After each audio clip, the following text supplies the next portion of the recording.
crazy!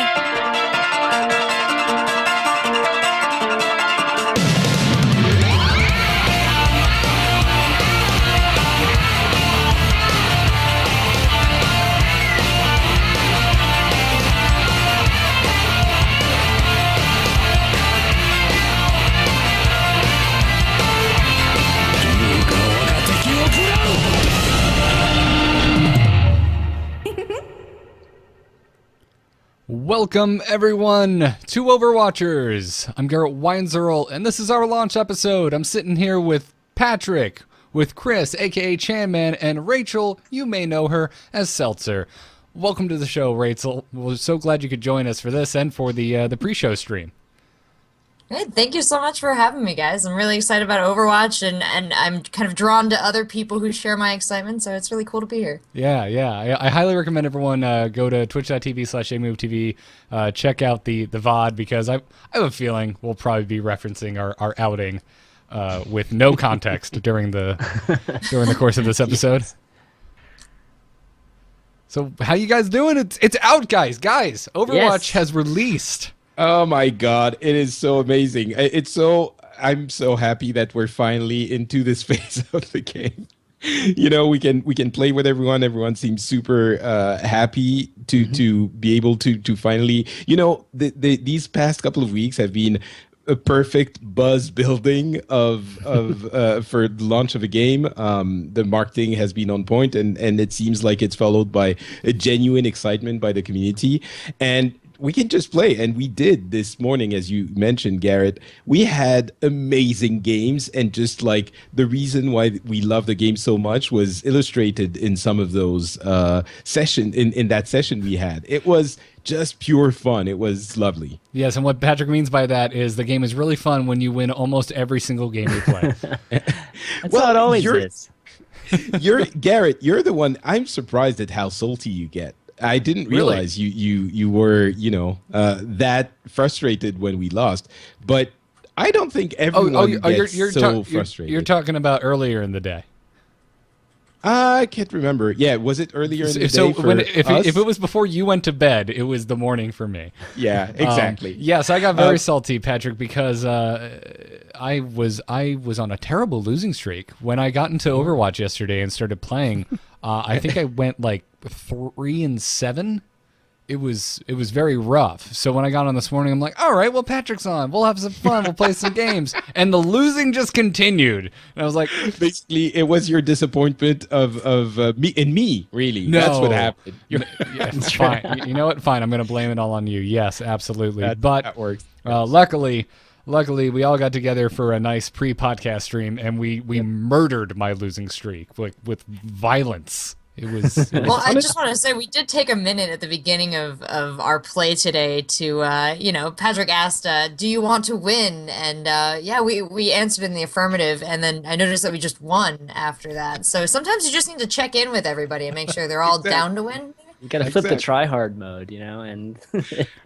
But, you know, it was, I mean, yes, winning is awesome, but we had this one game. We had a couple of games that were close, but we had this one game where we were pushing the cart. It was Hollywood, and there was like a minute and a half at the end of the map, and we weren't sure we were gonna make it. And in the end, there was the most epic battle ever, you know. And there was a mercy res, and there were like 2 or 3 ults per character almost, because the battle was so intense. It was like you get out of this and you're like, yes, I am a hero. I am Overwatch. It's awesome. Yeah, and at the same time, speaking of like the opposite of tilting, we had a very similar game where it came down to the wire on Route 66, and we lost. And guys, I don't think I've ever had that much fun losing. Yeah. It was almost the same scenario, except it went to the losing side at the end. And it was, that's where the game shines so much that it makes you love everything about it.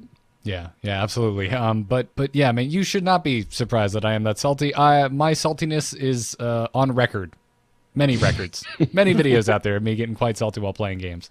That's why I choose to do this, where I sit down while not playing the game and talk about it calmly. Because if you want to talk to me about a video game while in the middle of it, I just want to scream obscenities at the top of my lungs. Oh, that's so fun. Chris, man, you're being a little quiet. How's the launch been going for you? No, man? it's been great. I mean, it's one of those things where it's just, you've had this longing and desire for like 2 weeks, and then you finally get a chance to play, and so you're just in this satisfied mode, and I think it's carried over for more than a day, and just the main thing is just getting a chance to play with everybody, that you've been wanting to play with, friends or other groups of friends. I know we all have like different groups of friends. So, and we've probably only been playing with like a set of friends this whole time during beta and everything. But now it's just like literally I can play with like 20 people. It's like there's like 20 people at one time. Like it's just like, who do I choose to play with? Every time I get on. But it's just really, really great, and kind of like what Patrick was saying. It's just like watching all this marketing and like stuff on Conan and now Jimmy Kimmel and just all this stuff and everybody, just the public, just really loving the game. It's just a really good feeling, I think, across the board for everybody. Yeah, I agree. You've been enjoying the launch overall, Rachel? It's been, I mean, I think like, yeah, it's a relief. Like it's out. Like I don't have to like, it was so intense for a minute there when, the beta was up for like 4 days and you're like, I have to cram as much of my face as I can before it goes away again. And like,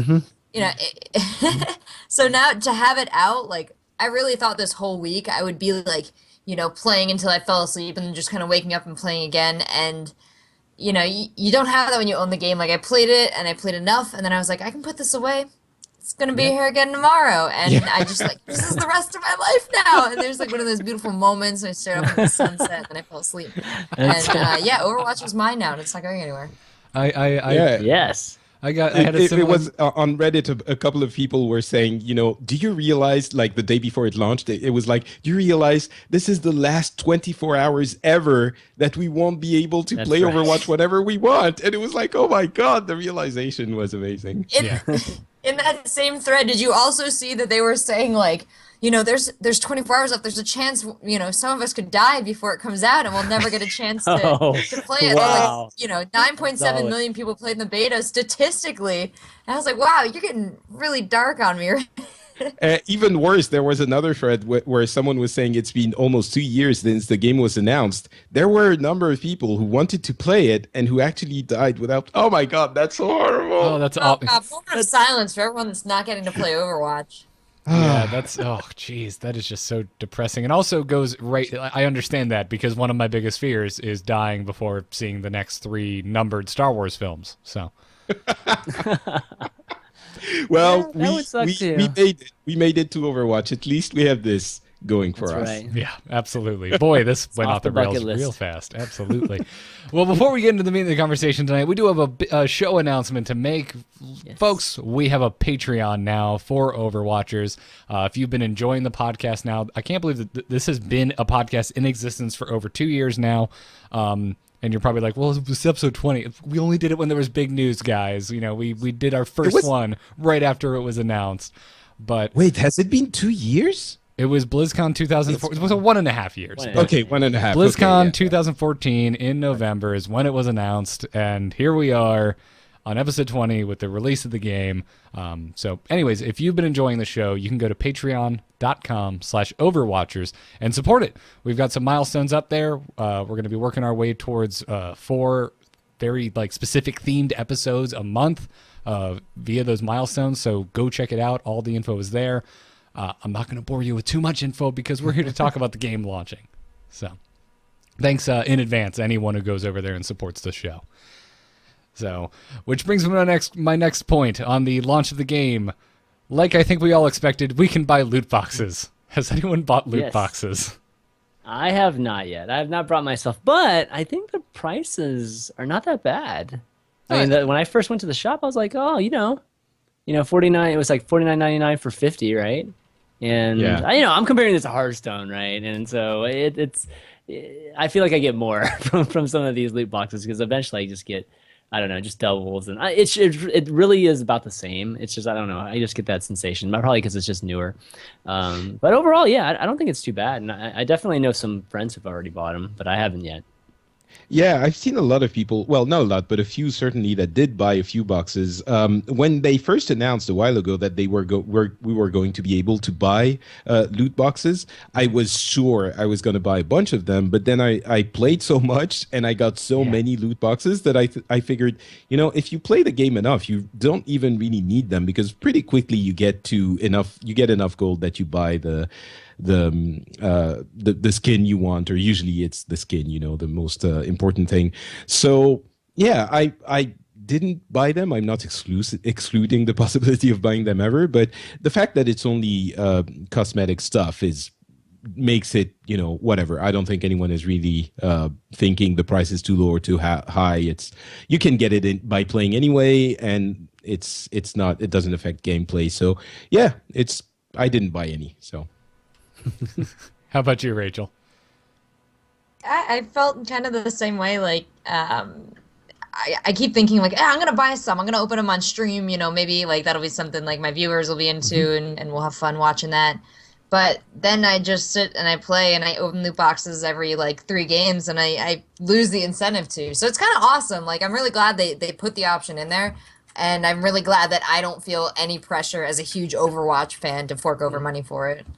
Well, we have to remember too that all of us were in the closed beta, and I definitely went through a moment in closed beta where I want to buy some loot boxes. Like like when the skins first came out, like literally that day, I was like, oh my gosh, these are awesome! Like I would totally buy loot boxes right now.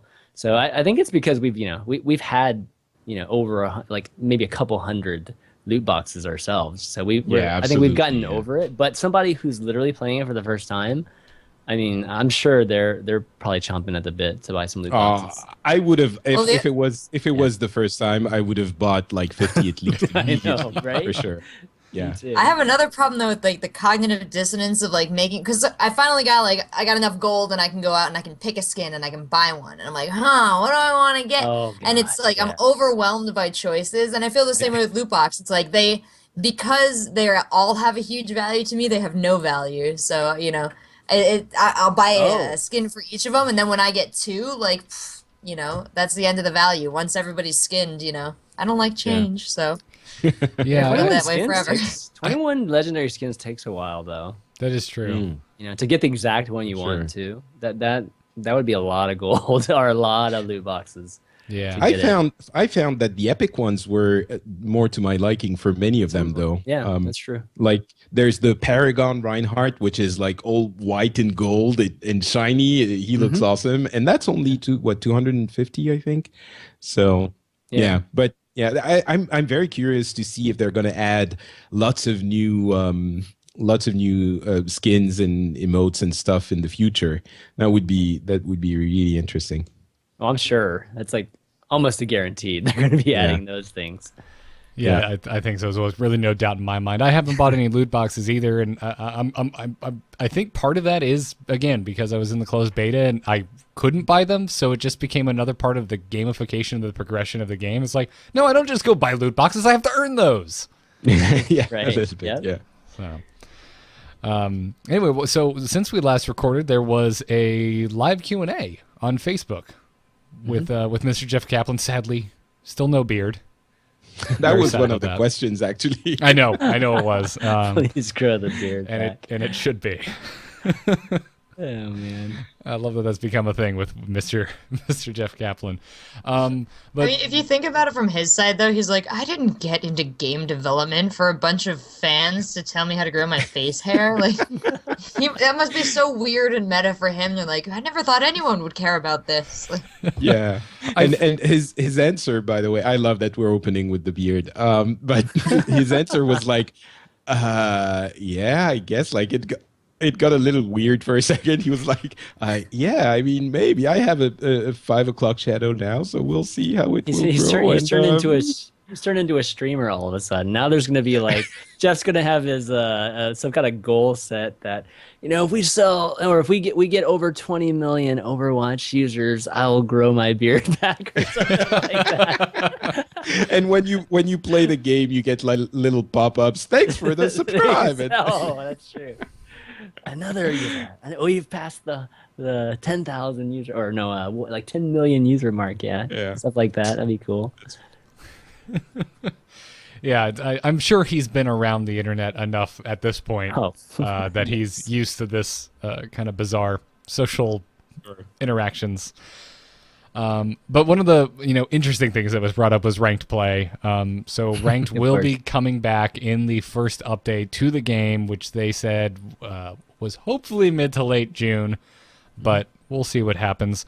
There will be longer seasons around the range of 2.5 months with a few weeks off in between seasons. How do you guys feel about that? I'm personally happy. I love that. Yeah, I think it's perfect. 3 months, I think, is going to work really well, and also the idea that we can get a couple of weeks off between seasons. I think it's going to be set a great rhythm for the game. I think it's a great decision. Are we thinking that we'll go into quick play during that break and just start getting owned by all of the tryhards? I mean, there's a matchmaking system in quick play, so it shouldn't be that bad. But, Hopefully. yeah, the 2.5 months thing, I think it's good. I would have been even happy with just 2 months, because we talked about this, Garrett, right? The 1 month, especially the Hearthstone 1 month thing, is just the most grating thing on me when it comes to just like grinding. And if you're not a pro player that gets like legend in a week or something like that, and you're somebody that it takes, I don't know, 3 weeks, 3 weeks, 4 weeks, whatever, like you don't have any time to enjoy being legend. Like you literally get it and then you have to go get it again like in a week, and it's just like, it's like this never ends. Yeah, it's a very large commitment, and that's why I'm personally happy to see longer seasons for Overwatch as well. Mm-hmm. Yep, totally. Sure. So also they talked about having less sudden deaths. Yeah, they mentioned that they wanted to have less sudden death. I don't know how it's going to work, because you win or lose, and then how do you separate those? Maybe they're going to count the time, and if there's a bit small enough difference, then you go into sudden death. But we'll see how it works out. And they also said they wanted the sudden death to be on the same map that you played your regular game on. So that is also quite interesting. I don't know how they're going to work this out. Like, because it has to be very equal. If you have an attack defend map and the sudden death is attack defend, how does that does that work for which team is going to have an advantage? Or I don't know how it's going to work. Are they going to do something completely different on that map, or I don't know? Yeah, I mean, are they just going to replay the thing again? Or I mean, so in a world where attack and defense is literally 50-50, like equal, that's what the statistics are showing, then yeah, I could see sudden death being just like one more round of the same map, and then it's just, or maybe for that, right? 1 point, maybe or 1 point, and you're done. Yeah, but something where it's just like it doesn't matter if you're attack or defense, just right, whatever. But in the real world, in this world, like attack has always had an advantage. I think even in all the levels, it just obviously goes up as you get, just to the pro ranks. But attack generally does have an advantage at this point in time in balance. Very beginner defense has an advantage, but the point is it's not maybe equal, at the very, right? very bottom. Yeah, but it's not even like throughout, like just like the average of probably all the players. Mm-hmm. So, I mean, there would definitely be, especially at the top level, just the super competitive players. I mean, that would be a bad system for that group of players for sure. Yeah. So it'd be interesting. I don't know what they're gonna do. Like less sudden death, on the same map. That's curious. See, I don't know. Yeah, I guess less sudden death. And my first imagination was like, okay, like you do one side, 66, get to the other side, and it locks in, and you both passed, and then it's like, boom, sudden death, and the doors open, and you would fight right there. Like that would be cool. But I guess they don't. They want you to win the same way you're playing the rest of that whole map. They want you to win with a continued payload. So does that mean they're going to start actually balancing the structure of the map, or balancing? That's going to take time. That's going to take a lot of time too. So I mean, it's, how do you give more advantage to defending? Is it even a factor of map design, or is it just attack versus defense in these games? Or maybe it's a completely different thing. You just go in and you have to kill everyone in the team. and you have a restricted area, and you just maybe it's a completely different thing, or I don't know. And You maybe actually the get- less of them, they're gonna make sure that if you end up having completely obliterated the other team, like if there's a I don't know 3 minutes difference between the two thing, or 5 minutes difference, then you don't even play. The one who just finished it really quickly just wins. Period. Well, So I don't know. It seems if they're it's a listening change to in people. scorekeeping, then I can suggest an excellent tournament format that accounts for points captured along the way and compares them at the end. Which is we ran a tournament at DreamHack, and you know how like on Hollywood you have to capture the car and it's 1/3, 1/3, and 1/3 of the Yeah. circle. Yep. We assign points to that and points to each of the checkpoints, which Yeah. I think is easy to understand if Blizzard can figure out how to present it. Yeah, Yeah. absolutely. I think that was discussed during the beta as well, and that was one of the systems people came up with, and it would probably work if they put the polish on it that's needed. Yeah, it's and an maybe they do interface that, thing and at that point. if you're very close in points, then there's a sudden death. But Yeah, I think this is going to be an ongoing thing. This is just like iteration 2, just whatever they're going to be doing from the standpoint of the formats of the game. And it's probably, I'm thinking it's going to be another 1 or 2 iterations after that before we actually come up with something good. But Yeah, I'm not expecting this version of Ranked that will be coming out hopefully next month to be the definitive version that we will have from here until I don't know, Overwatch is in a museum somewhere. yeah, But we'll I hope it's good though. I definitely hope whatever it is. I hope it's something that event organizers can just use instead of event organizers having to continue doing things around what's actually in the game, and coming up with their own. If they're doing, just say they're doing stopwatch, right? They have to time it themselves, and figure out some way of doing, just creating these winning conditions themselves instead of just using what Overwatch has in it, because that's much, much easier for event organizers. Yeah, sure. yeah. I'm sure if they decide to go with stopwatch, they can come up with a unique interface, answer to that issue. So. Oh, well, they won't go stopwatch. Yeah, they don't like stopwatch. They don't like I know. stopwatch. I can tell you that. well, they didn't. They didn't say they don't like it. They said it was well. Anyway, let's not redo that. Yeah, exactly. So, but, and it was 3 weeks, 3 to 5 weeks. We could have it. Probably more 5 than 3, but it's not going to be that long. I'll be happy quick matching until then. Oh yeah. I mean, Me too, and I may be happy quick matching after. We'll see what I was happy quick matching when it wasn't. So Yeah. we'll have to see. I'm gonna go ranked, man. I have to get at least like I don't know. I'm not gonna say anything, but a couple, the equivalent of rank 10 in Hearthstone. I have to be able to get that. We'll see what happens. I'll probably go ranked with my friends. Let's be that way, like going Okay. pre-made. But by myself, But then you get matched against pre-mades as well, and it's even harder. It's a but tricky I don't know. thing. But we can all say that we're whatever league, just together, instead of just well, I'm this league, and then this other guy I'm playing with is this league, and so I don't know. Everybody's gonna have to do it differently. Yeah. Yep. Well, moving on to some of the more flavorful things that came out of the Q&A. Apparently, the name Overwatch came from Titan, although apparently it was in the game more like a world police force, which I don't understand the differentiation. That sounds a lot like Overwatch. Yeah, they didn't go into many details, but they said it was a different type of thing.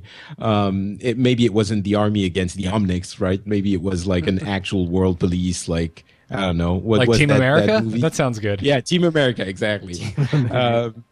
Yeah. But yeah, it's interesting that they're being a little bit more open about the fact that it has so much came from maybe not everything, but bits and pieces came from Titan. So they're definitely a little bit more forthcoming with that.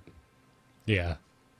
Single player follow-up titles were also mentioned in the Q&A, and they mentioned that they like the idea of co-op, but it's obviously way too early to talk about that. Please, Right. developers, don't even waste your time. No, just nobody cares. No, don't make a movie or something. Just focus on the It's true. multiplayer. I absolutely agree with that. I would rather just sit down and watch a movie as well. Yeah, it's like the game is, Unless it was- I mean, the game right now, I feel like the way it is, and I feel like it's pretty telling the way people have accepted the game so far, even just after a day or two and just buying it or whatnot. It'll be cool to see what the sales is actually, but the fact that they're buying this game with given what features that we have in the game right now is pretty telling how good the game it is just by itself. Just with quick play, and then if we add competitive, and that's just what it is. Overwatch is supposed to be just this something that you just jump on and just play. You're not supposed to progress like you do in Battleborn or some of these other games, And, I mean, this is supposed to hop on, just play, get your fix, and then get out, that sort of thing. Well, I think they should. I think the people that are asking for the single player are the people that are used to spending $60 on a game. Usually, the people that play multiplayer exclusive games like League of Legends, like all this stuff that you log on and you battle with your friends or solo. Is usually free to play, and that's why I think so many people are like, "But I have to pay for it, but it doesn't have a story." But I have to, and I totally, now that I think about it, like I get that. Like the last two games to do that were like in my memory were Team Fortress 2 and Heroes of New Earth, and both of them like ended up free to play in the end. But I totally see where like it's just an unfamiliar. One should equal another for a lot of people, and it's a huge break for a lot of console gamers and a lot of gamers who don't interact with the esports space at all. Yeah, and I feel like now too, having spent enough time with the game, I don't think I'd want to play through a campaign as one of these heroes. I don't think I want to play a PvE scenario as Tracer or something. The reason this game is so good is because I'm playing against another group of 6 people who are whatever heroes they felt like bringing into the mix, and I have to adapt to that situation. Right. So I completely agree with everything you said. However, I think it's interesting to think about what the next game might be. And very early, the game just came out, but I think this is where the question was coming from. Overwatch is a franchise, and it is going to be alive for many, many years to come. So at some point, they're going to release another game, and I hope that Overwatch, this game, is going to live on forever as the multiplayer thing. Hopefully they don't have Overwatch 2 in 5 years. Maybe it will be time, but I would like to think that this one can evolve into something that stays alive for much longer than that. And so if they come up with other titles in that franchise, maybe that could be an interesting direction to go, instead of just doing a single player campaign, doing something cooperative. And I can see how I wouldn't want to do the weekly raids, though, in having to do the weekly thing and the dungeons and the things into Overwatch, even without even talking about an MMO aspect when you talk about cooperative. But something along the lines of, I don't know, Left 4 Dead, the Left 4 Dead franchise, that could be something fun if it's worked into something more modern. And I don't know. I mean, there could be something to explore there. I don't disagree with all those things. Those are just kind of like things that, just nice. I don't think like the initial kind of like building up of this franchise, needs to have any kind of spin-off or follow-up, titles quite yet. But yeah, I guess maybe in like 2, 3, 4 years, I don't know, something like that, when literally Overwatch is Blizzard's biggest IP and it's making hundreds and millions of dollars, and yeah, sure, we can hire, another army of people to come in and, start making spin-offs of every single one. All of a sudden, we literally do have the Avengers, like Garrett was talking about, and we've got, multiple media for every single hero. I mean, but that's, I think that's just far down the line. We're literally talking about day 2 of this game. This is crazy. Yeah. I just want more shorts all the time. I want like a Netflix series or something. Yeah, just make a movie. I was thinking about that too. I don't know if I want a movie so much as just a million shorts. Really? I would take a movie. Because it leaves all this space for, like, I'm always a fan of, like, fan fiction and really, like, spread out universes. If you tell a movie, you kind of got to, like, do a cameo for each character and, like, shoehorn them all in and stuff. Whereas, like, if you just keep releasing shorts, you can kind of fill in the blanks as a fan however you want. Unless you do 10 movies. Okay, you can promise me 10 movies. Or 10 one-hour episodes on Netflix. To your point, like, are there mediums? I mean, are there such thing as mediums? Like, where we can get? Yeah, we could do. I guess it'd be like TV episodes. I just want TV. Yeah, we could do like made for TV, like series, miniseries. Like 30 minutes. That's like, I'll take 30 minutes at a time. All right. Yeah, there's I would watch an Overwatch anime. Oh, sign me up! Yes. Immediately. Yeah. Something like what DC does with their kind of straight to DVD animated feature films that are like way better than any actual in theater film DC can manage to shoot out. I'd love to see something like that too. I mean, there's a million and one things they could do. They're already doing. It seems like they're doing a million and one things, and that also came up in the Q&A. We're going to be getting a new season of shorts and digital comics coming down the line. Awesome. So the 4 shorts that we have now are not the only shorts we're going to be sitting on for the future. Yeah, that's really exciting too. Yeah. Yep. So I wonder when though. When? Just do it quickly, Blizzard. Just get on it. I need a Diva short in my life right now. I mean, one thing, just last comment about the shorts, I guess, is that, another reason why I kind of want it to be a longer format is because, with shorts, yes, it's easy just to kind of spread it, in our, industry, in our network. But to like really capture just the general public, I feel like shorts is just way too small. Like, I don't see people being captivated by just watching one of these shorts just for like 7 minutes. So, but if you can, you can show them like 30 minutes of just like literally immersing themselves in it, really captivating them, then I can see them being attached to this. See, I feel, isn't the more time a bigger barrier of entry? Like the World of Warcraft movie is probably not going to win any new fans for Warcraft. It's catering to the fans it has now. So I think if you put out an Overwatch movie, you're not going to have new, people coming to watch it. But the shorts are enough where I can kind of slide it in under a lot of people's radar and be like, yo, you see this shit? And they're like 3 minutes in and they're like, oh, damn, I like it. I didn't even think to close it. Like, yeah. No, I know what you mean. I definitely know what you mean. I just feel like with such a short, just short form, I think there are just other there are just other people that make short forms, like fairly, I don't want to say easily, but, there are other things that are just, everything on YouTube now is like 7 minutes, so it's just like, okay, I got to measure this versus this 7 minutes, and I don't know, there's just it is like your point is really, really good. It's just, I don't know, I just feel there's more competition in that 7 minute range. But I don't know. You could play a game of Overwatch in 7 minutes. Huh? What do you prefer to do? Watching a short or playing a game? It's just the age of short attention. I got 2 monitors. That's right. We got 3 here, so. So what I'm hearing is your death count spikes when you start to tear up a little bit when the music starts in the Hanzo Genji if short. by spikes you mean plummets, when I'm like verklempt over here, like they're brothers. Oh God! Exactly. Yes. Yeah. That's what I'm saying. I would be terrible at doing both at the same time because I enjoy the emotional weight of these shorts too much. So. You've been booted for inactivity. You're like, nah. Oh, you don't understand. I'm consuming more Overwatch. Exactly. It should auto detect it. Like a Windows auto detect process. We know this is being played in the background. Okay, give them extra time. Yep. Obviously, they weren't here at launch, but they did say that guilds and clans are great features, and they're looking into it. Yeah, that's good. They're doing all the other games too, so hope they look into it faster than the Heroes team. they still have Heroes. Oh, wow. Having the invite groups and heroes is the best, though. That's really the only feature I really, really want for Overwatch. The invite saying, group? like, you /join my group, and I can invite you out of it. Because, like, as some of the streamer viewers, like, it's way easier for me to, instead of adding them all to my BattleNet, to, like, put all my friends in a group. I can, see if they're online and invite them right from there. Yeah, that's nice, too. And it's funny, Chris, because you brought up in past episodes about how the design of the friends list could kind of use some work. And I was like, yeah, I kind of agree with you. Now that the game is live, and everyone I've ever met ever since the history of me starting to raid in World of Warcraft are online playing this game, I completely agree with you. That friends list is so hard to read. Why do I have to scroll horizontal? Okay, like, we could just start there. There's the UI.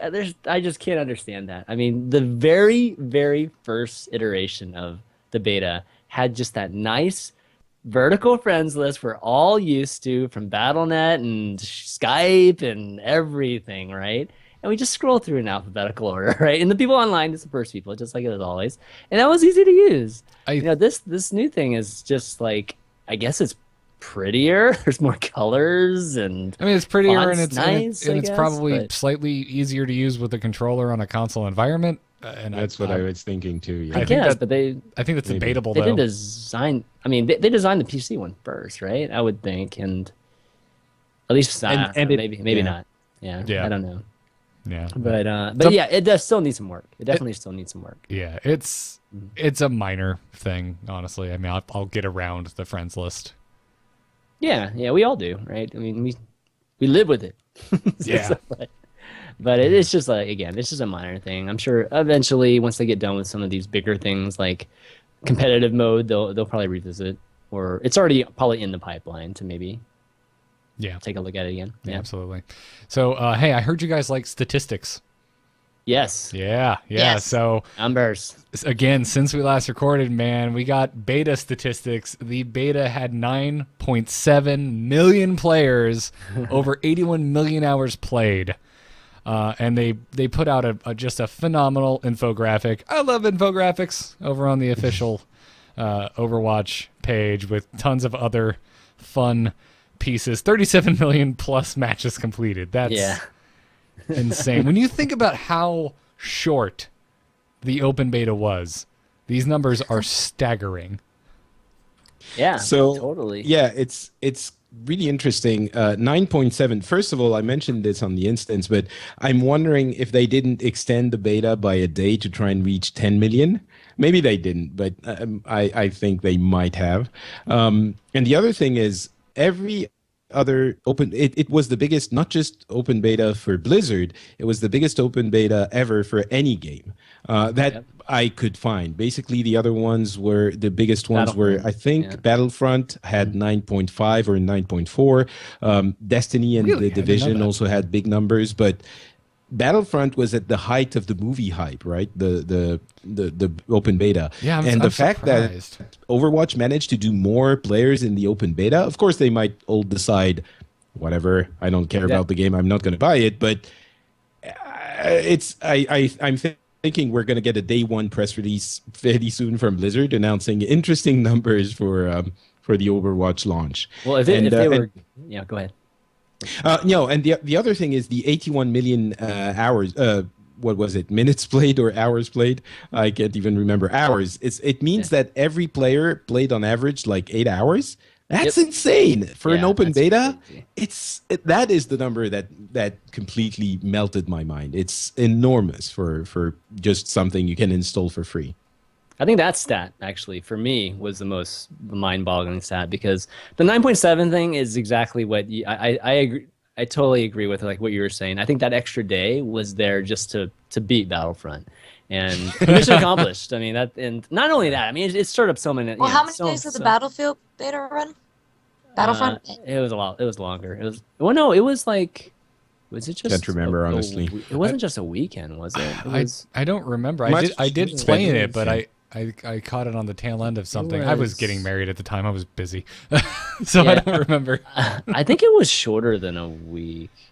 I'd have to I'll look back it up. again. Keep going. Yeah. Anyways, but I think, there's probably some kind of marketing, just motivation to do that probably. I mean, they made a ton of news doing it too, and it has goodwill. There's like multiple reasons to do it, right?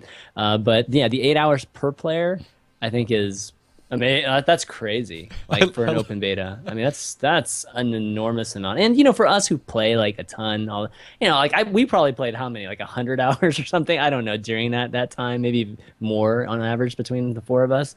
But for just somebody just checking out an open beta, normally, you're gonna get like the 30 minutes, typically from an average user when you're talking about some other games, which would lower that average to like 1 or 2 hours. So that's like something that you normally see. So 8 hours is ridiculous. I mean, Chris, you and I were running around DreamHack, scratching our necks like addicts, trying to find a free computer to play Overwatch because we knew by the time we got home the beta was going to be over. Were you trying to play in my tournament? Well, I was, and then finally, like whenever it's like all hope was lost. We just wanted to play Overwatch, just somewhere, and then we ended up with the Twitch. The Twitch Lounge. And we were losing until Chris's son joined. Then we started just wiping the floor with people. That's right. Exactly. Well, I just looked up the Battlefront beta was October 8th to October 13th. Like, yeah. Yeah, so it was a little bit shorter. A little bit shorter. Yeah. Actually, pretty close. So good on Battlefront. that's the same thing. Because they were going to go the 8th to the 12th, and they extended a day too. Oh, yeah, but I was thinking of the 2 extra because of the the Origins thing, or no, just the pre-orders, right? Oh, the pre-orders right. we got the Okay. extra Yeah, 2 yeah, days. we got it. Yeah. that. So there's all these little tricks, Yeah. little marketing tricks. But kudos to them. That's like smart. That's like really, really smart for doing Yeah, stuff of like course. Yeah, it's fine. Regardless, amazing. I'm honestly, Either way. I'm surprised that Battlefront was so high. I like that game, but that surprises me. It was okay. Like I mean, my son and I played it for the first. It's just there wasn't much. There just wasn't. Well, the stuff on the stuff in Hot, just the whole snow, the whole snow stage was just. I just didn't like that one. But anyways, that's Battlefront. This isn't no Battlefront. Yeah, there's more numbers in the infographic. I don't know which ones you want to go over. Average match length was about 7, I guess, minutes between all of them. The most picked heroes are kind of interesting, I suppose, although it's kind of expected. Offense was Soldier, which is the most common one. Defense was Widowmaker. I think every other thread on Reddit was, oh my god, please stop having 3 Widowmakers per match. That actually surprised me because of the way people were just flaming about Bastion. I figured everyone was just playing Bastion, but yeah, actually, it wasn't him. Reinhardt was the most played tank, which again makes sense. He's the quintessential tank character, and Mercy for support, which also makes sense. So they're all twins, pretty much. Yeah. How much damage do you think was done during the entire? Well, I'm staring at the number right now, so I can't make. Maybe a you guess. can read it because between the millions and billions in English, I'm not sure I'm gonna get Trillion? it right. I think- What is I that? think A it's trillion? trillions, That's 1 yeah. trillion 369 billion Billion. 749 million 63,663 total damage. Versus the that healing. number has reached a point so as to not be in any way useful to me. I can't. know. Yeah, comprehend exactly. how much damage that is. And Patrick, you're giving us like big concrete numbers for things that apply to everyone, where I think actually the best piece of data that they gave us was that High Noon rolled around Yeah, 5.7 exactly. million times a day. Yeah, that's nice. 5.7. I also like the fact that they sneaked in how many bastions were killed during the beta. It was like 326 million bastions were destroyed during that beta. Stop complaining about Bastion. I love that. They know who public enemy number 1 is, right? That is good. Did you see the Blizzard support tweet? Like somebody screen capped. It was just like 6 or 7 answers in a row of play Overwatch saying a great counter to Bastion is Genji or Widowmaker or heck even a Junkrat. And they were like, I feel your pain, Blizzard, because over and over they were answering this question. Yeah, that was funny. Just phenomenal. Absolutely phenomenal. I'm so happy. I'm just so happy, guys. I'm here at the dawn of a new Blizzard IP, and it feels super cool. Also, I do want to give a quick shout out to the social media team on Play Overwatch. I've been watching the Twitter, and they have a mastery of GIFs.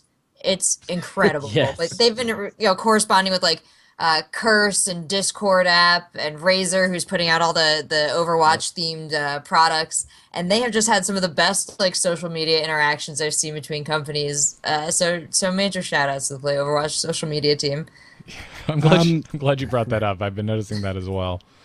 Have you seen the one? Who was it with? They had an entire Bastion conversation with one account. I can't remember who that was it was. like the other day, right? That was the 2 days ago. Discord app one, I think. Yeah, Discord. Oh, right. that's what There it you go. was. I missed that one. It was amazing. It started as a normal, a couple of questions. Someone said something about Bastion, and one of the accounts answered something like beep, boop, boop. Yeah. And it went on for 5 or 7 tweets where they were answering as Bastion back and forth. It was awesome. It was really funny. Oh, God, that was recently too. That Yeah, a is few just days ago. amazing. Yeah. That is just amazing. Also, we didn't even mention how well the launch went. It was only about 15 minutes late, Yeah, Yeah. that was it. Yeah.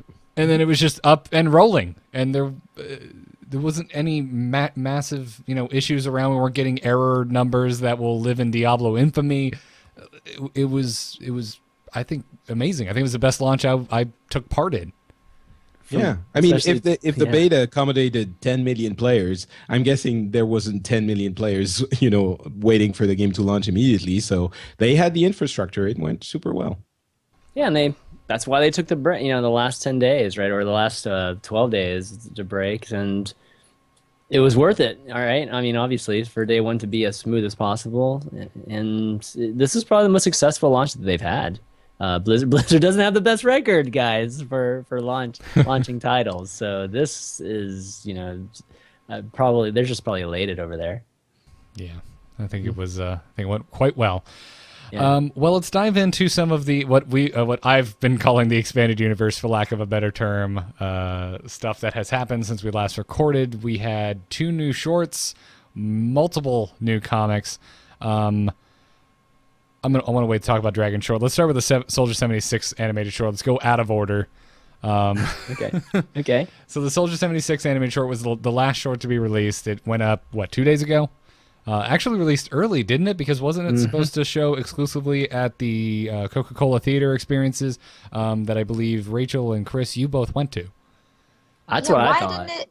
What happened there? Did it get leaked and then they were like, well, we better get it, or It I don't know. probably did. I mean, because No, I don't think so. There were different times for the different Coke things, right? I think in some different parts of the world it was at different times. And I think they wanted it to be up before it was shown at the launch things, so that there wasn't any shaky cam things that would spread. That would be my guess. And I don't think they said it would be exclusive at the Coke thing. They just said they would play them. Maybe we made an assumption. yeah, maybe we. I don't know. It's possible that we just did. It definitely made the Coke thing less special. I've heard It's- bad things about it. I mean, we can talk about it.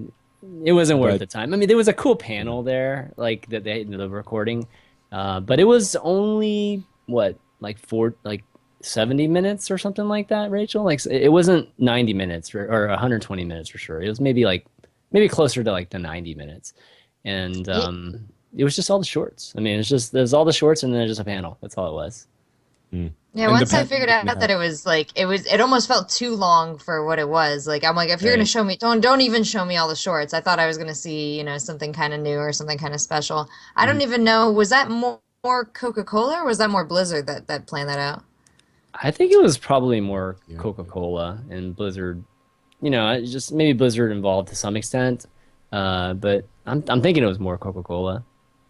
Yeah, I think the funnest thing was that people were complaining they had to pay $2.50 for their Coke. Yeah, Coke- that was and, weird. and they were like, "Dude, it's Coke organizing the thing. What are you doing?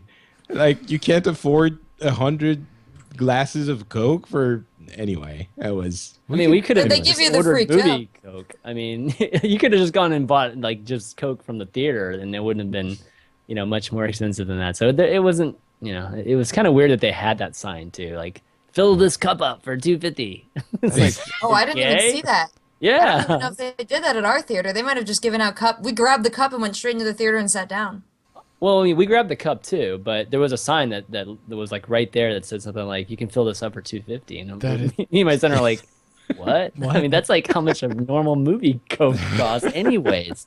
So it's like I don't could know get what it budget icy, movie theaters you you're know? going It's to, but like- it's like $3 here for a soda at the theater. maybe it's a little bit more, but But yeah, still. that is super weird. That's like going to a Red Yeah. Bull event and expecting to, Yeah, have to pay yeah. for your Red Bull. Yeah. So we got a cup. but- We got a cup. Yeah, and- I just wanted like one cool thing, whether it was like one short that like only we were gonna see and they were gonna surprise us. Like when they showed the Soldier 76 before we went, I'm like, that's because they're gonna have an even better one. And I'm rallying, Kelly and all our friends. I've got like 5 people driving in and we're taking Ubers up and we're rolling out feeling all cool. And I'm like, well, gosh, guys, we could have done this in my living room. I'm sorry. Yes. Seriously. I mean, they did give away. They had one giveaway. So one person, like they had these cups, right? So if somebody had like a black ring at the bottom, and that person who had the black ring was won an Overwatch bundle. So there was at least one giveaway at the whole thing. Gotcha. But You guys and you had a got to see bundle? them on the big screen. wait, you guys didn't get that, Rachel? We had raffle tickets inside the cups, and then somebody won an Oh. Origins edition. Oh, okay. Okay. Like everyone in the theater hadn't pre-ordered, but, you know. Yeah, exactly, right. Yeah, I find that's also Give that to your friend. that's also pretty funny. This is literally the only time I've ever been salty about Overwatch. I was like, there wasn't enough cool stuff at the free event. Well, it was $10 each. Actually, I was about to say it wasn't free, and in the case It of wasn't Florida, free. it wasn't even guaranteed to happen unless enough tickets were sold. That's Right? I spent $10 to watch in a theater with, and by the end there was funk. There was a lot of funk in that theater. There's a lot of funk in that there. I mean, the people were excited though. I mean, don't get me wrong. You know, I was excited. I'm a bangers out. Exactly. So it was cool just to be around a lot of people who are into Overwatch down here in South Florida or just locally. But overall, yeah, it's just one of those things that I feel like it just could have been executed just a little bit better. But Coke, Cookies, where it's like I can't. I'm not gonna complain too much about Cookies Work since they've done some cool things too. So Yeah. All right. So the soldier short. Yeah, let's get to that. What did you guys think? Patrick, I'll start with you. It was okay. It was not the best one, I think. Dragons I loved a lot more, and I think that's why you want to talk about it at the end. Well, yeah, because it's objectively the coolest thing to come out of Overwatch ever. All right. Well, I guess your mind is set. But yeah, no, Soldier, I think it was okay. I love the old man Morrison thing that he has, and obviously we're gonna spoil. I mean, if you haven't seen it yet, what are you doing? But I love that the emotional thing of her saying, I think you are. It's going to come in some form. You don't exactly know how, but when she actually says it, when she says, "I think you're a hero," it does pinch your heart a little bit. So I thought that was cool, and the way she goes back to her mom and she's so ecstatic and jumping around. I think that made me think of how I feel about the game, in the sense that it's like the opening trailer where the kid says after the battle, "That was awesome," and that's how I feel about the game when I have a good game, right? It makes you all giddy and you feel like a 8-year-old girl and you're jumping around and you're like, "Woohoo! I'm a superhero!" And that's what the game does best. So in that sense, I thought the short worked. So yeah, that's what I thought. I didn't see the "I think you're a hero" 2 thing coming, but I totally saw the "not anymore," whatever it was he said to "Are you one of those heroes?" I was like, oh, he's gonna say "not anymore," and he did. Right. And I was like, okay, cool. Everyone in the chat room is like, yeah, Soldier is Batman. And I'm like, no, it's cooler than that. It is Batman if he was played by old Clint Eastwood, which makes it even cooler because it's like you took Gran Torino Clint Eastwood, removed the racism, and slapped him in the Batman costume. Like, it's just so much awesome. That's a pretty good comparison. Yeah. Rach, what do you think? It was you know what? I don't see. This is why I kind of got my idea of like I don't want a movie. I like all these smaller pieces because it definitely didn't feel complete on its own. Like it needs more in the back and more in the front to really. It was very much like a morsel. I felt like Dragons was kind of like a little standalone, short little fanfic kind of thing. But you need to give me like 6 more Soldier things, and I still don't think I'd completely understand his character because they very much did not want you to think that he was Superman, good guy, awesome guy. You definitely got a sense that like I've made some mistakes and like I really had to think about saving your life, little girl, because I wasn't going to do it. So, I just think we have so much learned about these heroes, and I think the magic of the Blizzard shorts is not only how emotional they all make you feel, but how much they make you want to know more and really, really care about these people. So I think it was successful. I don't think it was my favorite in the feelings it brought up in me, but I also appreciate that it wasn't kind of over the top cheese either, where, the Winston one with the baby monkey on the moon was, it's wonderful and it's perfect and it's sweet and there's no danger to it, but there was a lot of danger and complexity and seriousness and grittiness to the Soldier one that I really liked. I, for half a second, thought that little girl wasn't going to make it out of the end of that. There's this just half second of me. I was like, I'm about to love this hero, and I'm like, oh no, I just still like him. You were going to love him if he let the girl die? That but it would have been different. Like, here's the thing, like, do I want that to happen? No. But do I want to know about the hero that would let the little girl die? Yeah, I want to know about that guy. Okay. So narratively, I would have been really excited by that choice. Yeah. Gotcha. That would have been an amazing turn. Like that would have blown everyone's minds. Like when he's beating the head of the gang member with the piñata. At that point, you're like, at that point as well, you're like, holy crap, that guy is evil. And then he's you see the face of the guy and he's just like, oh, I sort of, oh, it hurts, and he's like, these are pinata parts, not my brain. Like, yeah, I wanted him to have like his nose broken and like his bleeding from the man. That was, I think that's where they might have gone if the game didn't have to be more wide-reaching. Right? Well, that's what it's I was that's talking. who the character is. That soldier, he's not playing around. I think the real core of the character. He wants to kill the bad guys, and as you're saying, he's like the Gran Torino guy. He's done with the games and he's done with the Overwatch stuff, and now he's just doing what needs to be done, and no matter the consequences, he's right. So in the way the movies, the shorts are presented, they can't go all the way. They can't go all in to show that. So I think it sort of affects how much we enjoy the game, the thing. If he had beaten that guy's face in and he had let the girl die, you would have been like, what is this weird thing? Yeah. Like it's no, honey, you can't play Overwatch. Yeah, exactly. Yeah, exactly. The violence, I mean, definitely the violence is something that they kind of walk the line on. And, we saw some of it in the Tracer Widowmaker one, too, right? How they were either shooting guys or, taking them out, and that, Widowmaker was. So, yeah, you never see anyone get shot, like, with a graphic bullet wound that isn't an Omnic. Yeah, exactly. So you're only ever seeing robots brutalized. The humans, they like get shot, but you never. There's no you don't see an exit wound or anything of that nature. Yeah. Agreed.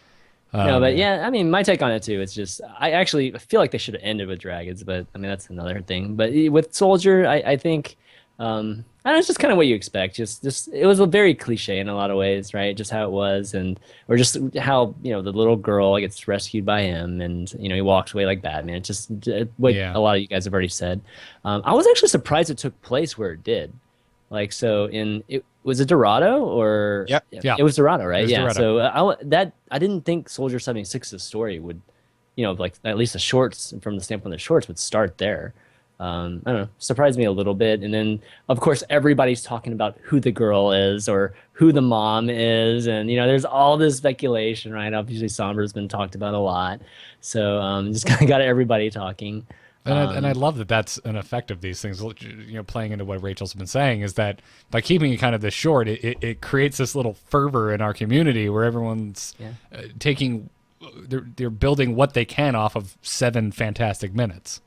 Yeah, absolutely. So you can sort of make the best parts of the movie into this short. I think if it turned into a full movie, it's a lot more difficult to make it compelling, to make the story interesting, and because all of the shorts, most of the shorts have are relatively cliche. There's lots of tropes and there's lots of things that are a little bit, I don't know, that wouldn't hold in a. Yeah, man, I've seen so many giant space monkeys. It's really overplayed.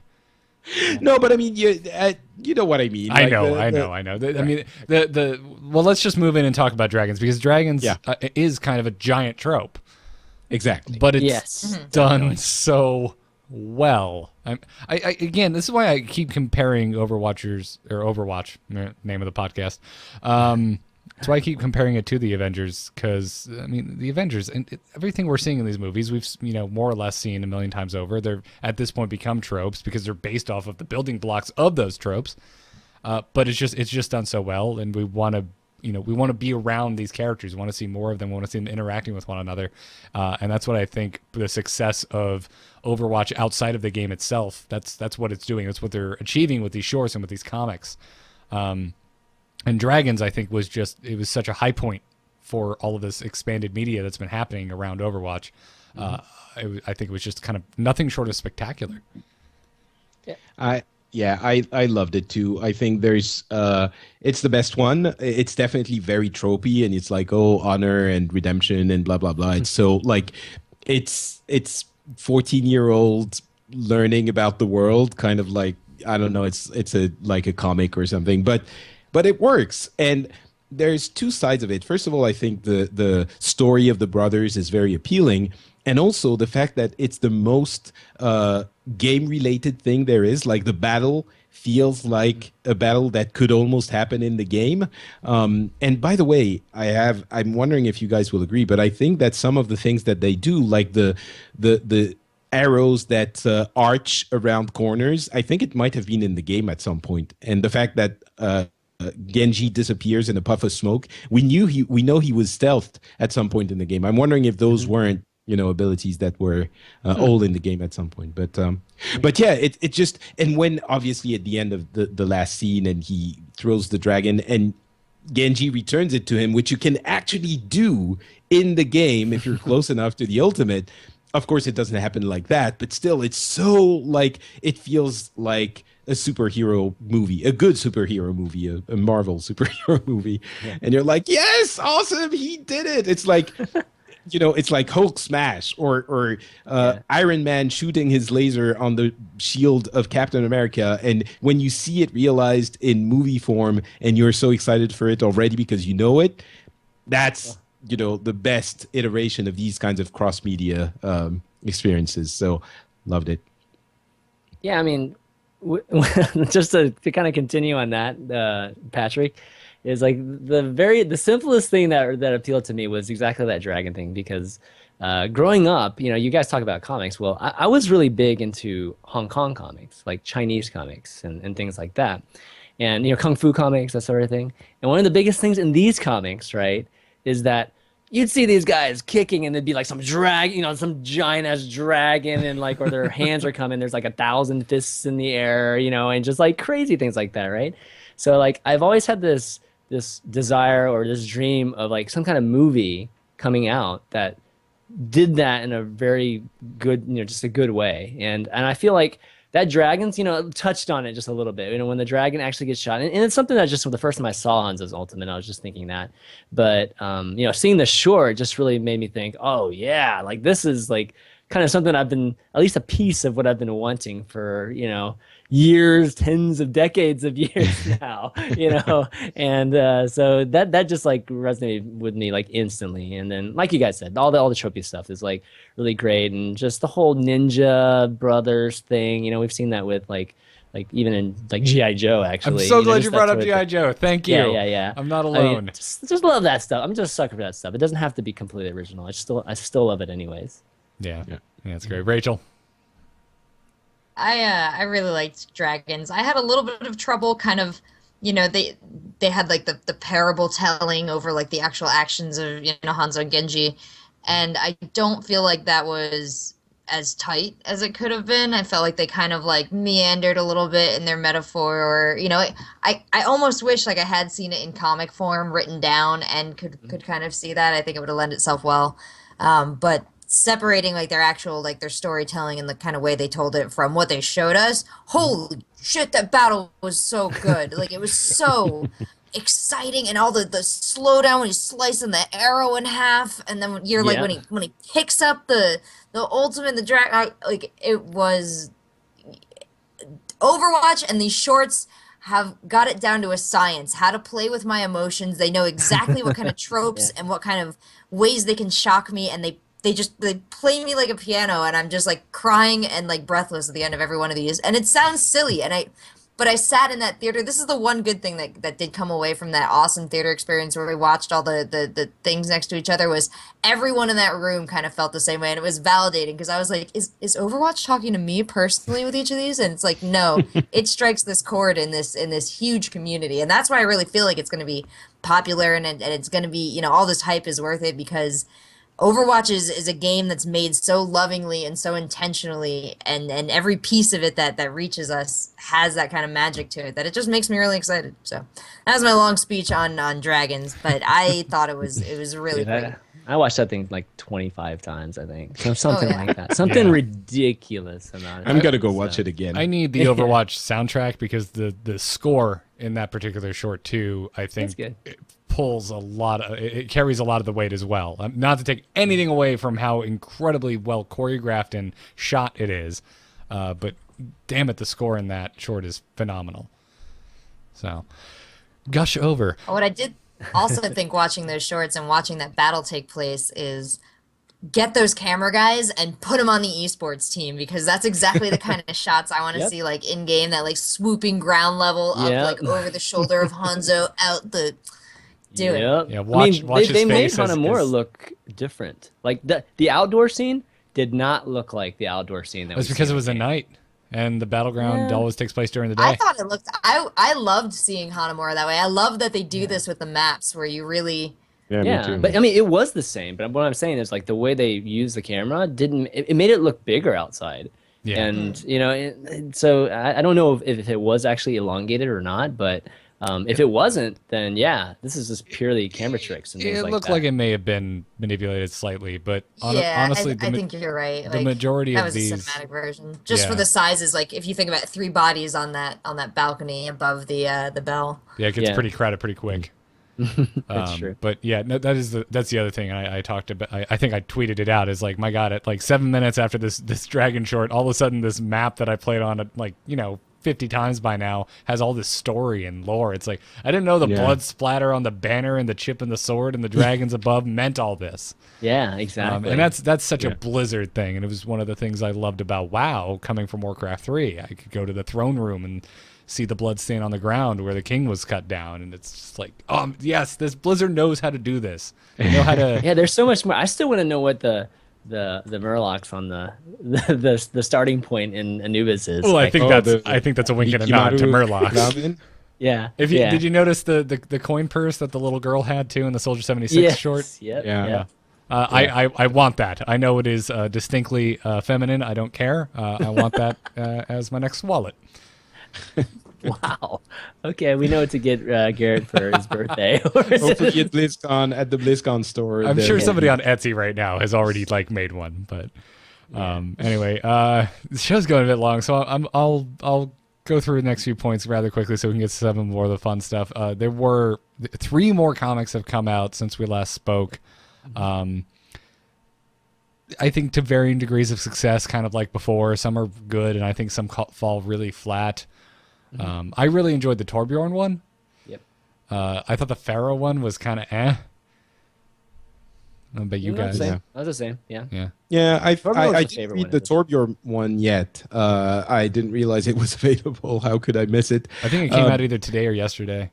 Yeah. So I think Farah was okay. She's justice and all that. Okay. Symmetra was a little bit more interesting. She's obviously a slightly more complex character, just slightly, but she thinks she's doing good. I always like it when the bad guys are not just one-dimensional, I want to do evil, but when they actually truly believe that what they're doing is for the greater good, right? I think that's a lot more interesting. And Symmetra is sort of in that camp, although she's being deceived by the Vishkar company and all. So I thought Symmetra's one was okay. Farah a little bit less. Yeah, you see some of Symmetra's personality too. She's obviously very stubborn and strong-willed and minded too. So it's going to be interesting to see how that's manipulated. Because it's already being manipulated to a certain amount right now, but. I'm sure it's going to be in a further degree. But yeah, the Torbjorn one's cool. I like that. I mean, it was pretty much exactly what I was hoping for with the Torbjorn one. Don't spoil. Don't spoil. Yeah, I'm not going to spoil it. I have to say, I haven't seen that one yet, so. Oh, gotcha. Check it out. I really liked that one. I loved the style. I liked the story. Just all massive giant mechs that kind of look like Thor's from StarCraft. Sign me up. Oh, it's in the first page. It's fine. That's not the spoiler. It's like the cover. It's the whole plot. These things are literally 7 pages, so it's. No, it's great. And then of course we need to round up all of the awesome, ridiculous, silly stuff that has happened on the subreddit and other places this week. I'm sure we all saw the young girl that designed an Overwatch character, and then Blizzard responded with their fan art of her design, which I thought was that's crazy. That was the most heartwarming thing that happened. That trounced all of the shorts so far. Yeah, I agree. I mean, that's just a little touch, you know what I mean? It's just like, it, just it's what some of that kind of it's these kind of things that just like matter so much to from a community standpoint, and not everybody understands that, and that's why I think that the team that they have, with Overwatch, just has experience, in doing it in other games, and they're carrying over that experience into the release of Overwatch and how they're handling the community, and really just respecting just what the community brings to just the overall, I guess, completeness, to just Overwatch. So it's cool. It's the community is like neglected or overlooked many times, for games, and community is like a big thing for me in particular, and I'm sure it is for you guys too. But it's definitely something that I focus on like all the time with a lot of projects that I do. So very cool to see this type of thing, and just even if it's just one person, some people think it's just one person. Well, that one person symbolizes many people in the community. So it's really cool. It's a super efficient marketing thing as well. I mean, it's obviously, but I went back to the tweet and looked at she must be what, 6 years old, and she's drawing the little thing, and she has a little note next to it. If you haven't seen it, she's like, you can see that she spent so much time writing it, and obviously there's lots of mistakes, and she's like, you can imagine her voice going like, her name is Burst, and you can make her kill or heal, and she has things in her bag, and you're like, oh my God, this is so cute. And the drawing is obviously, a very young kid's drawing. It doesn't look like much. And they made that into a fan art that completely fits with the drawing. Right. It is exactly what you would imagine as an actual character in, when you look at the drawing, that's what it would become. So that was so heartwarming. It was. If we ever get this as a skin in the game or as another hero, I will not be able to handle him myself. I don't think they can, though. I don't think that would happen, but it's still, nice touch for sure. Yeah. Yeah, well, we'll have to see. The Squadron YouTube guys stacked 12 divas on top of one another and made me giddy because that was fun as all get out. Apparently, you cannot stack on top of one another if you are friendly, because you don't clip into one another. But if you alternate friendly, enemy, and so on and so forth, you can stack. And I love that they use diva as a unit of measurement, because apparently most levels have a max height of 10 divas. But on certain levels, you can get up to 12 divas high. Oh that was lovely. That was cool. The more you know. I had no idea. Yeah, exactly. Yeah. Love people to do this. Absolutely love people to do this. So what did you guys think of the Conan skit? The clueless gamer, Conan played Overwatch with Peter Dinklage and Lena Headey from Game of Thrones. And apparently Overwatch is also going to be on Jimmy Kimmel tonight, I believe. Yeah, probably right now, actually. It actually probably is happening right now. I don't know the Jimmy Kimmel time slot, but... I really hate that Conan Clueless Gamer series. I actively abhor it. I think it's condescending. I think it's insulting to gamers. It's like... And this one specifically for Overwatch, I thought it was cringeworthy. It was silly. Like, I understand the idea of making it funny to see people who don't know how to play games, but this is people who have a obvious disdain for the thing they're doing, making fun of it I mean, I giggled during it because it's Conan and he's a funny person, but I think they make fun of it in a derogatory way and not in a we're having fun together way. They're making fun of gamers at their expense. It's like, it's so silly. It's like if I went to a basketball court and I was like, oh, look, that guy, he's so tall. Oh, haha, look at how tall he is. You're like, you're an idiot. What are you doing? And on top of that, they had that at the end they were having old widowmakers fight each other, and they were like old men drooling over her ass. It was like, especially for Overwatch, which is a game that focuses on inclusion and tries to get away from that kind of thing. I thought it was bad. I hate that series in general, and I think it's insulting. So there you go. I just want to double down on everything you said. Thank you. I was expecting Rachel actually to go long on it, so I was gonna actually kind of go next first, but I definitely didn't love it either. I don't have nearly as many problems with some of the other ones that he's done. I mean, they're definitely sexist. Don't get me wrong. I mean, like almost every single one that has some kind of female in it. I mean, he's always making jokes about sex, right? Now, the Witcher one being the best example, if you guys seen it or not. Well, The Witcher, I would argue The Witcher brings that upon itself. Yeah, okay, You sure. trip over intercourse in Yeah, that game. Okay, sure. And that's not, just to make it clear, that's not what I actually have a problem with. I think the relationship they have with the games and the gamers, they're making fun of them, and that's what annoys me. Not the Yeah, Yeah, it's no, like the humor of someone being bullied. I'm like, whether Exactly. you're talking about a person or a video game, you're hurting somebody's. Yeah. I mean, Not my and cup of tea. That's all. And I totally understand it. And there's different levels of it too, like depending on which ones he's done. But generally speaking, yes, that's exactly the tone that he has with these videos. This one in particular, I just felt like it just could have been done so much better. Like, I mean, this one, the funny parts of this one had nothing to do with the game at all. It was mostly about purely, for me, the parts that made me laugh the most was Peter Dinklage being just charming as all get out, which he kind of does just naturally, and I find that humorous. Yeah, and Lena, just their interaction, and Conan. I mean, just the throne and tearing it apart. I mean, that kind of stuff was like actually more funny than the game. In fact, I think throwing in the game there was just like, it's just like a promo, something like it's just like he's completely just paid to do, and they just like do it, and there's actually not much entertainment. And I mean, they have to work so hard that they end up just like doing that stupid Widowmaker thing.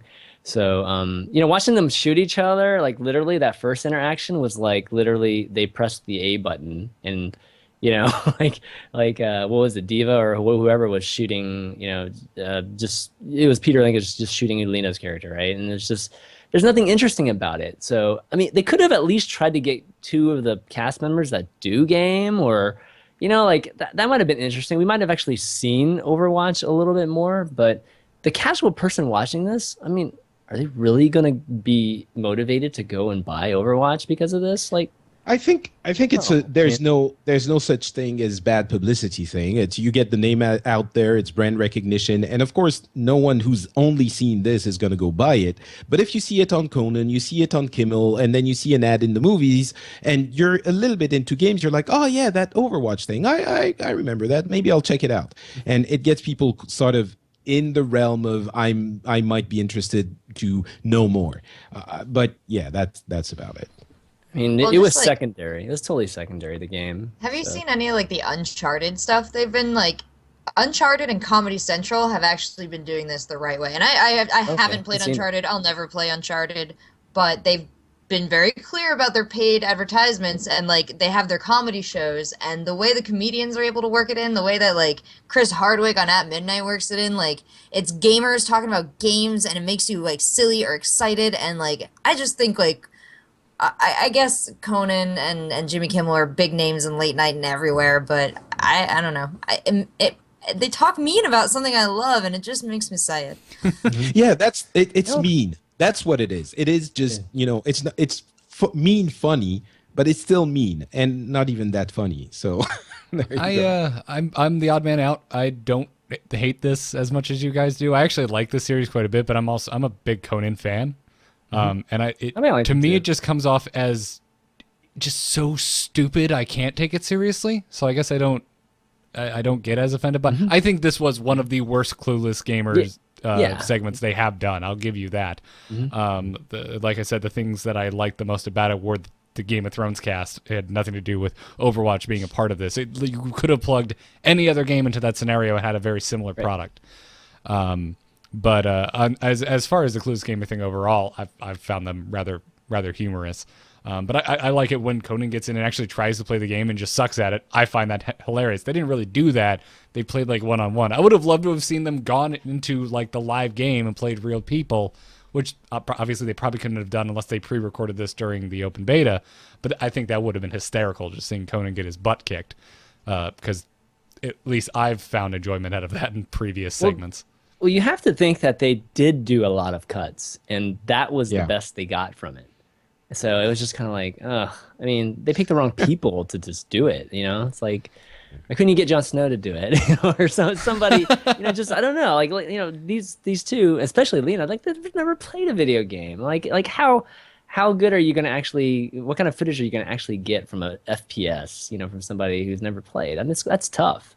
So I just don't know. I just think that if they wanted to execute it better, they could have. But Yeah. Like I thought the bit they did 2 years ago at BlizzCon where they sent Conan out and he got to sit in on casting on the Warcraft desk He was. was Oh, a yeah. mean bully then too. Oh, see, I thought that was funny because he's just a moron, and I thought that was the bit. But okay. I mean, anytime he makes a joke where he's like, "Look at all these people. They came out of their mom's house for this," and I'm just like, stop. Like, it's like listening to It's like a really Colin bad Coward racial all over again. stereotype. You're just like, stop. Like, don't say Yeah. it. It looks worse you saying it than me hearing it or suggesting it about me. Like, Yeah, I don't exactly. know. Maybe I just have no patience for that kind of like too cool for school humor.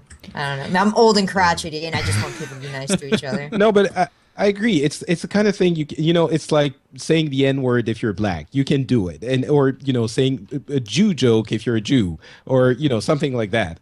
Conan, who openly says I don't understand any of this, making fun of the nerds, is just yes. But anyway, we spent too much time on this already. Anyway, Fair enough. And it's not something I like enough to go to bat for it for this long. So, You're so- not gonna win. maybe Garrett. maybe You're Kimmel not maybe going to Kimmel win. will make us all happy. We'll see. But that's a guy who has actually pissed me off extremely in the past in I regards to his would not- opinion Yeah, on video he thinks games. what we're doing right now is awful stuff. Is Terrible, nerdy, insane. Dude, silly stuff. Kimmel is definitely like worse in regards to Yeah, just this whole I- Conan thing. Like he makes it very clear that this whole gaming this gaming industry or whatever is just like only for nerds and stuff like that. Like, Yeah. he said it like publicly.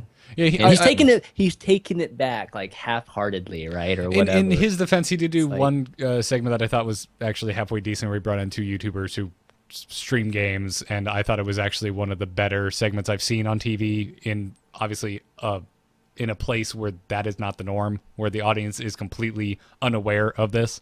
But everything leading up to that was ridiculous, which I also think part of that was due to our community, because people were fueling his fire with the most obscene YouTube comments ever because of some dumb bit he did once, and that kind of stuff just compounds the issue. So anyway, Yeah, I don't agree with Well, that well- stuff. Yeah, I don't know about that, but I mean, yeah, no, you say nothing. I wasn't What do you saying that you guys did. I was playing both sides of the coins, but no, I was extremely angry at that Jimmy Kimmel stuff. So Yeah. anyway, Well, maybe he will be able to redeem himself into your eyes with this segment. We'll see next time on Overwatchers. yeah, I go to Conan for just a normal late night show, not for video game stuff. So That's true. anyways, I think that's as good a place as ever to more or less wrap it up. Hey guys, get out there, play Overwatch. You can, but don't play it too long, because like Rachel said, it's here forever. Go enjoy your dinner. Go to sleep at a normal hour. Yes. Like, you can play it tomorrow. We don't need to, like, oh god, it's only up for 24 more hours. Yeah. Let's just go. You don't need to binge necessarily. Although, we played for 2 hours before the show. I'm probably going to go have some food after this. But after that, I think I'm going to go back to play Overwatch. This is, it's happening. Patrick, that is just my style. We're doing the same thing.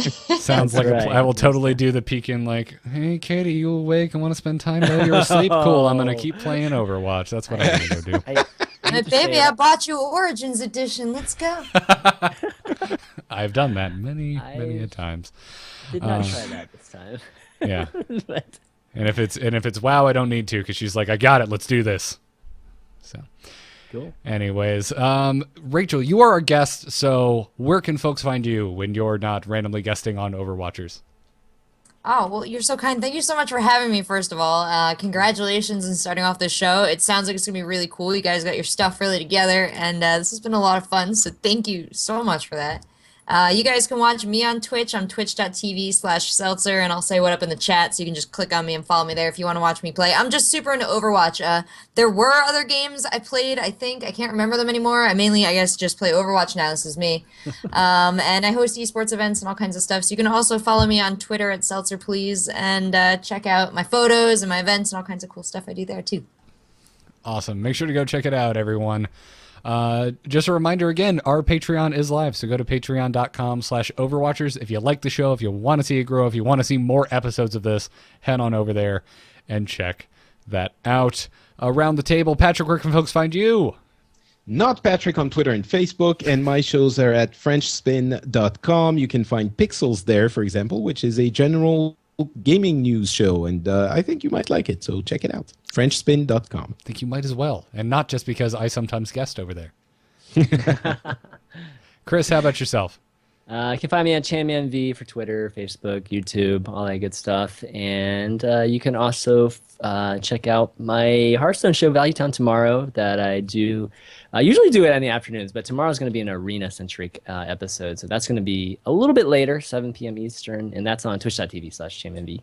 Very cool. You can follow the show at OverwatchCast on Twitter. Our email is mailoverwatchers@gmail.com. You can subscribe to us on iTunes and on youtube.com/amovetv. You can follow my personal account at Garrett Art, 2 R's and 2 T's in Garrett. I hope I don't need to explain how many R's and T's are in art. And you can find every other podcast over at amove.tv. Thanks again for tuning in, everyone. If you're new to the show and you're listening on iTunes, drop us a 5-star review. It helps the show out a lot. But until next time, good luck and have fun. Bye.